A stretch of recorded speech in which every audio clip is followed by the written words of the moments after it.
আমাদের নিজেদের জন্য, নিজেদের আপনজন যারা আছেন তাদের জন্য, এবং সর্বোপরি দেশ এবং দেশের মানুষের ভালোর জন্য আমরা আল্লাহর দরবারে হাত তুলতে চাই। ওলামা, মাশায়েখ ও এতিমদের নিয়ে ইফতার করেছে বিএনপি নেতারা। রোববার রাজধানীর স্কাটন গার্ডেন লেডিস ক্লাবে বিএনপির পক্ষ থেকে ইফতারের আয়োজন করা হয়। ফার্মগেট ইসলামী মিশন মাদ্রাসা ও শান্তিনগর বাজার জাতীয় মুসলিম মাদ্রাসার ৮০ জন এতিম শিক্ষার্থী এই ইফতার মাহফিলে অংশ নেন।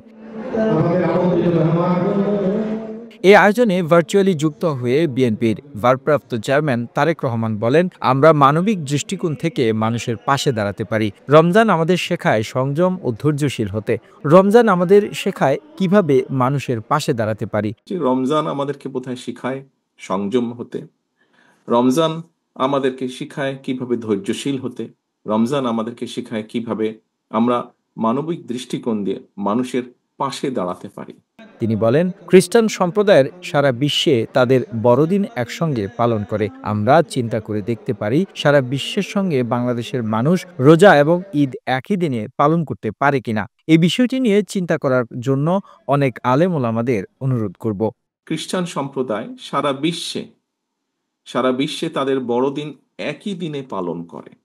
আমি এখানে উপস্থিত ওলেমা মাশায়েখগণকে অনুরোধ করব, শুধু আপনাদেরকে নয়, সারা দেশে আরো অনেক অনেক জ্ঞানী ওলেমা মাশায়েখগণ আছেন। আমরা চিন্তা করে দেখতে পারি কিনা, আমরা আলোচনা করে দেখতে পারি কিনা যে বাংলাদেশের মানুষ সারা বিশ্বের মানুষের সাথে একই দিনে আমরা একসাথে রোজা এবং ঈদ পালন করতে পারি কিনা। বিজ্ঞানের যুগে এটি করা সম্ভব কিনা, কোনো উপায় আছে কিনা, এই বিষয়টি আপনাদেরকে আমি চিন্তা করার জন্য অনুরোধ করব। বিএনপির স্থায়ী কমিটির সদস্য খন্দকার মোশাররফ হোসেন বলেন, পবিত্র রমজান কিন্তু সবার ভাগ্যে জোটে না। পবিত্র গ্রন্থে লেখা আছে, সৌভাগ্যবান তারাই যারা এই পবিত্র রমজান পায়। রমজানের অনেকগুলো মৌলিক বিষয় রয়েছে: সদা সত্য কথা বলা, সত্যের পথে থাকা, নিরপেক্ষ থাকা এবং মানুষের পক্ষে কাজ করা। সদা সত্য কথা বলা, সত্যের পক্ষে থাকা, ন্যায়ের পক্ষে থাকা এবং মানুষত্বের জন্য কাজ করা, এবং এই মনোমানসিকতা নিয়ে যাতে করে সারা জীবন আমরা চলতে পারি, এই রমজান আমাদেরকে সেই শিক্ষা দেয়।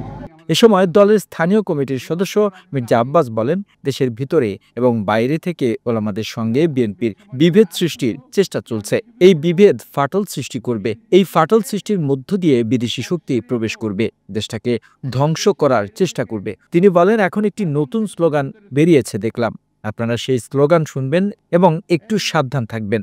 সেই স্লোগানে দেখলাম, কিন্তু আমিও বুঝিনি এর অর্থ কি। আমি এখনো বুঝি নাই কাকে দ্বিতীয় স্বাধীনতা বলে। সেকেন্ড রিপাবলিক আমি এখনো বুঝি নাই। বিএনপির সঙ্গে এক শ্রেণীর লোক দেশের বাইরে থেকে এবং দেশের ভিতরে থেকে এই আলেম ওলামাদের সঙ্গে, ওলামা মাশায়েখদের সঙ্গে একটা দূরত্ব ভেদ সৃষ্টি করার চেষ্টা করছে। এটুকু শুধুমাত্র আপনারা খেয়াল রাখবেন যে এই বিভেদ কিন্তু বিএনপির সঙ্গে ওলামা মাশায়েখদের নয়। এই বিভেদ সৃষ্টির মাধ্যমে যে ফাটল সৃষ্টি হবে, এই ফাটল দিয়ে কিন্তু বিদেশি শক্তি প্রবেশ করবে, দেশটাকে ধ্বংস করার চেষ্টা করবে। যাতে শান্তিতে আমরা থাকতে পারি, সেই রহমত যাতে আল্লাহ দেন, তার জন্য আমরা আল্লাহর দরবারে হাত তুলে দোয়া চাই। বিএনপির প্রচার সম্পাদক সুলতান সালাউদ্দিন টুকুর সঞ্চালনায় দলের স্থায়ী কমিটির সদস্য ব্যারিস্টার জমির উদ্দিন সরকার, আমির খসরু মাহমুদ চৌধুরী, সালাউদ্দিন আহমেদ, জন গোমেজ, মিডিয়া সেলের সদস্য শাহুল কবির খান প্রমুখ উপস্থিত ছিলেন। The news Bangladesh desk report.